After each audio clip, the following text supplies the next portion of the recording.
The distress signal had been broadcasting for 3 standard cycles, bouncing off the cold metal walls of the Galactic Council's reception chamber. Ambassador Kretak of the Zilani people stood before the assembled representatives, his 4 arms trembling as he spoke through the translator. "Please," his voice cracked, the universal translator struggling to convey the desperation in his alien vocal cords. "The Devourers have taken 7 of our colony worlds. Our children. They're using our children as living shields. We need help."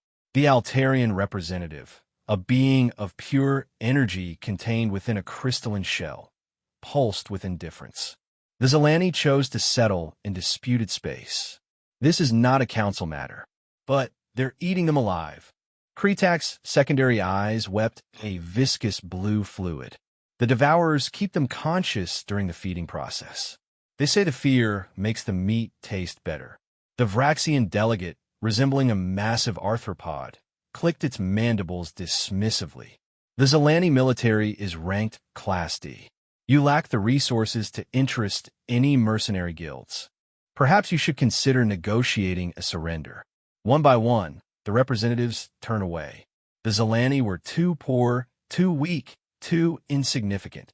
Their small empire of 12 worlds generated barely enough trade revenue to maintain their council membership. They had no rare resources, no strategic locations, no advanced technology to offer. Kretak fell to his knees, all 4 of them, in a gesture that his people reserved for the most extreme desperation. "We have offered everything. Our entire treasury, mining rights to all our worlds, even our sacred artifacts. Anyone, please help us." The council chamber began to empty. The Zilani had nothing anyone wanted, and the Devourers were too powerful for anyone to risk confrontation over such a minor species. In the observation deck above the council chamber, Captain Sarachun of Earth's Deep Space Command watched the alien ambassador collapse in despair. She touched the communication device in her ear. "Rodriguez, you seeing this?" "Copy that, Captain." "Poor bastards are getting the cold shoulder treatment." Sarah's jaw tightened. Earth had only been part of the galactic community for 5 years. They were still considered primitives by most standards, Deathworlders who somehow achieved space flight despite coming from a world that should have killed them 1,000 times over. High gravity, deadly predators, poisonous flora, extreme weather, tectonic instability. Earth had it all. "What's the intel on these Devourers?" Sarah asked. "Nasty pieces of work," Rodriguez replied. "Techno-organic species that literally feeds on sentient beings. They're ranked Class B military, significant fleet power. Nobody wants to tangle with them over some backwater species." Sarah watched as the last of the council members filed out, leaving Ambassador Kretak alone in the vast chamber. His translated sobs echoed in the empty space. "Patch me through to Admiral Thompson," Sarah ordered. "Captain, are you sure? Earth's military doctrine specifically states we should avoid confrontations with superior forces. We're still building our fleet. Just do it, Rodriguez." The connection crackled to life. Admiral Thompson's gravelly voice filled her earpiece. "Chun, I'm watching the same feed you are. Don't even think about it." "Sir, they're eating children, using them as shields. How is this different from what we've always stood against?" "It's different because we have 37 combat vessels to their 300. It's different because we've been spacefaring for less than a decade, while they've been conquering for centuries." Sarah's hands clenched into fists. "So we just watch? Like everyone else?" There was a long pause. When Thompson spoke again, his voice was softer. "I didn't say that. I'm saying if we do this, we do it smart. Human smart. We're Deathworlders, Chun. We survived ice ages, plagues, world wars, and climate collapse. We didn't do it by fighting fair." A smile tugged at Sarah's lips. "Are you saying what I think you're saying, Admiral?" "I'm saying I've already had a conversation with Colonel Williams from Special Operations. Apparently, his teams have been very bored lately. Something about missing the excitement of Earth's conflict zones." Sarah's smile widened. Earth's Special Operations units were legendary even among humans. Recruited from the deadliest conflict zones on the planet, trained in environments that would kill most galactic species in minutes. They were walking nightmares wrapped in human skin. And I may have also spoken with Dr. Petrov, Thompson continued. She says her bioweapons division has some interesting theories about devour physiology. Something about their techno-organic nature making them particularly vulnerable to certain Earth-based pathogens. When do we move? We're not moving anywhere, officially. Earth is maintaining strict neutrality in this conflict. However, if a group of human merchants happened to answer a distress call and things escalated, Thompson's voice carried a hint of amusement. Well, these Deathworlders can be so unpredictable. Sarah understood. Plausible deniability. Earth couldn't afford a direct war, but they could send a message. Below in the chamber, Ambassador Kretak finally struggled to his feet. His species had no concept of humanity's history, no understanding of what it meant when humans decided something was unacceptable. He began the long walk back to his ship, preparing to tell his people that the galaxy had abandoned them. He didn't notice the human woman watching from above or the predatory smile that crossed her face. He didn't know that on Earth, humans had a saying, "The only thing necessary for the triumph of evil is for good men to do nothing." And humans, for all their faults, had never been good at doing nothing. Within hours, certain messages began circulating through Earth's military networks. Volunteers were requested for a merchant escort mission to the Outer Rim. The pay was terrible, the danger extreme, and the mission parameters suspiciously vague.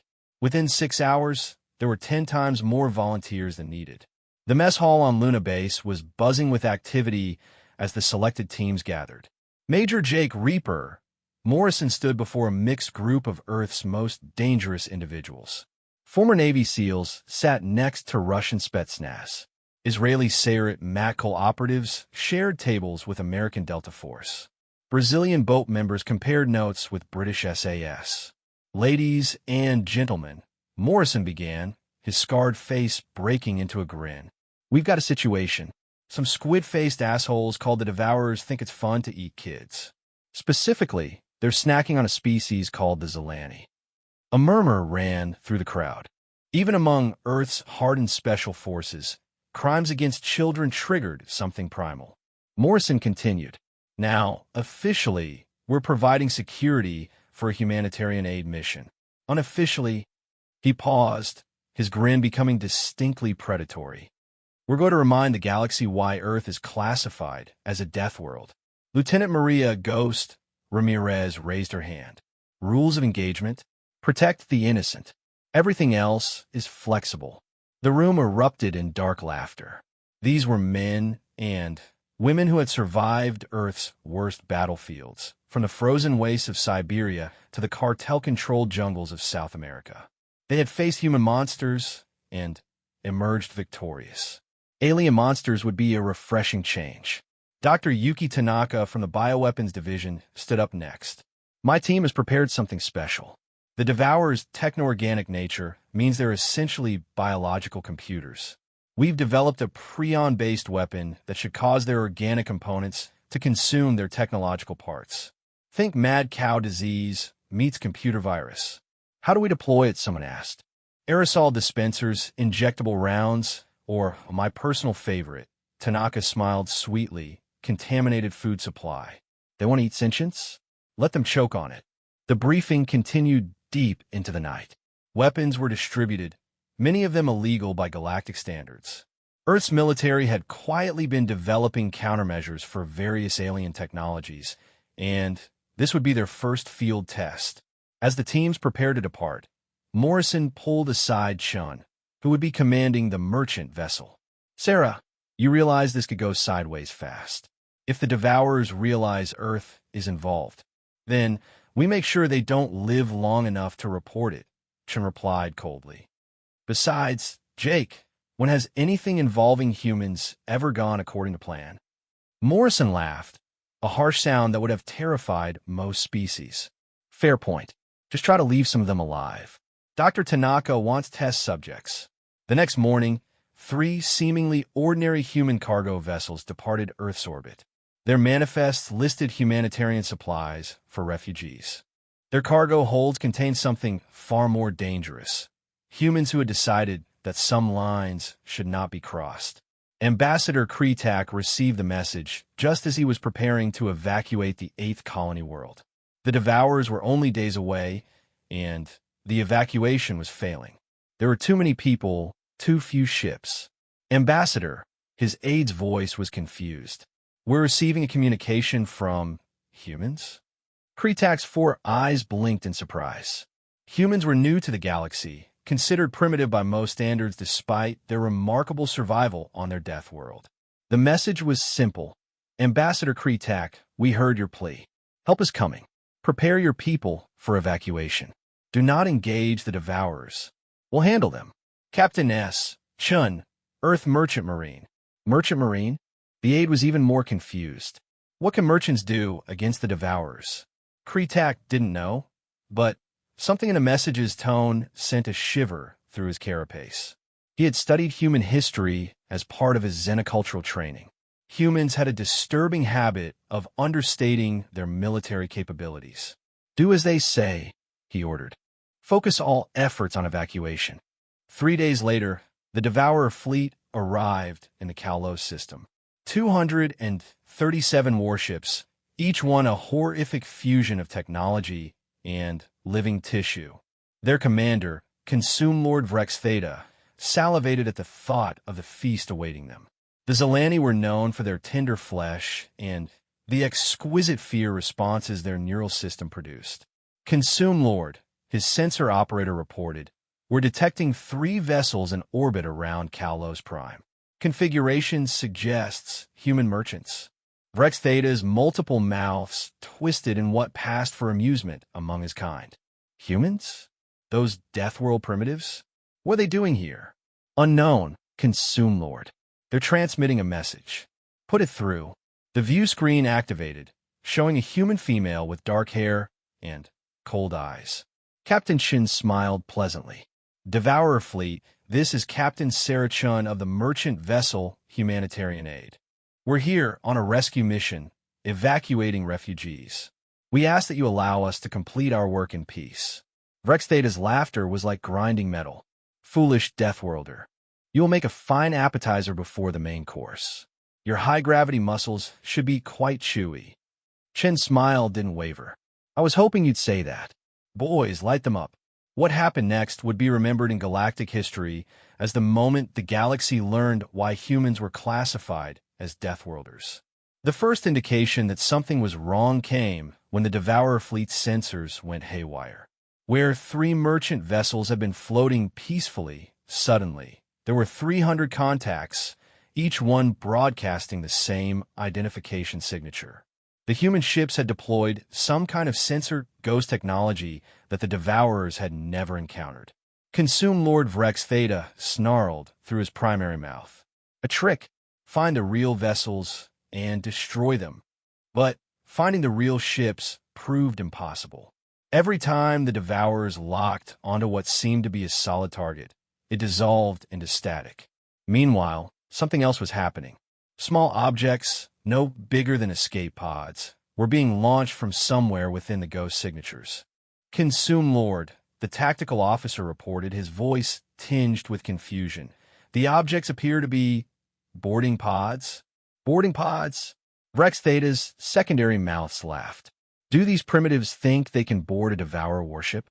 Our hull secretes acid that can dissolve most known materials. Our internal defenses are... He was cut off as one of his fleet vessels, the Eternal Hunger, suddenly went dark. What happened? Report. Unknown. Consume Lord. The Eternal Hunger just stopped transmitting. Then, another ship went dark. Then, 3 more. On board the Eternal Hunger, Major Jake Morrison wiped acidic blood from his combat knife. Around him, his team moved through the ship's corridors like shadows. The Devourers had been right about one thing. Their ship's defenses were formidable. The acid-secreting hulls, the techno-organic warriors, the maze-like internal structure designed to confuse boarders. They just hadn't been designed with humans in mind. Sector clear. Ghost reported over the comm. These things die just like anything else if you know where to cut. Morrison grinned beneath his sealed helmet. The specialized suits Earth had developed were working perfectly. based on deep-sea diving technology combined with materials designed to survive in volcanic environments. They could handle the acid for hours. Remember the mission? Morrison commanded. We need the ship intact. Tanaka wants to test her new toy. Dr. Tanaka's toy was already being deployed. Specialist Kumar had reached the ship's central feeding chambers, where hundreds of Zalani children were being held in preparation for consumption. The sight made his blood boil, but he kept focused on the mission.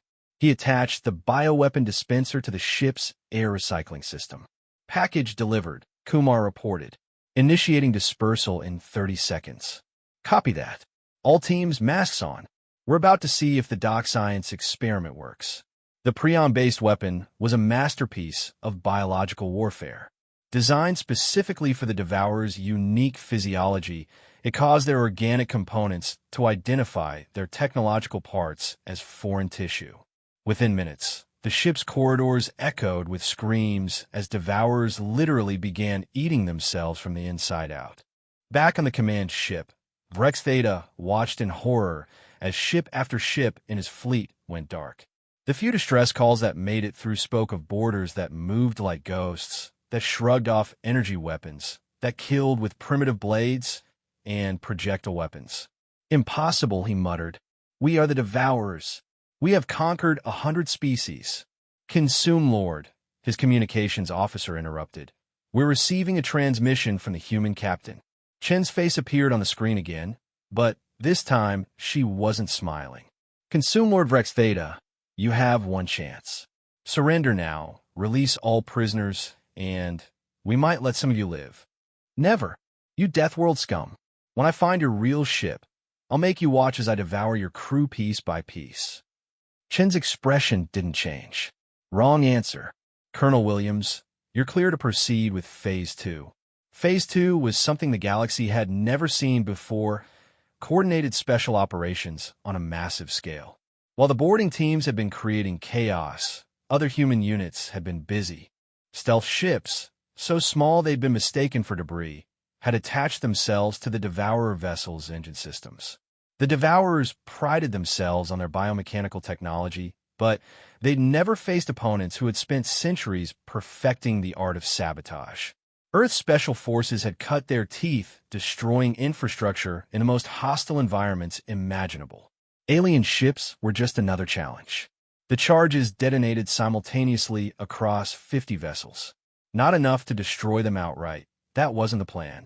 Instead, the explosions were precisely calculated to cripple their faster-than-light drives and weapon systems. The Devourers found themselves dead in space, sitting ducks for what came next. Consume, Lord. The panicked voice of his sensor operator cut through the chaos. The ghost signatures are consolidating. The human ships, they're not merchants. The sensor ghosts faded, revealing the truth.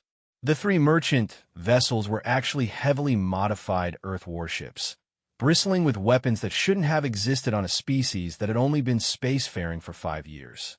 But humans had always been quick learners, and they'd had access to captured alien technology. More importantly, they'd improved on it.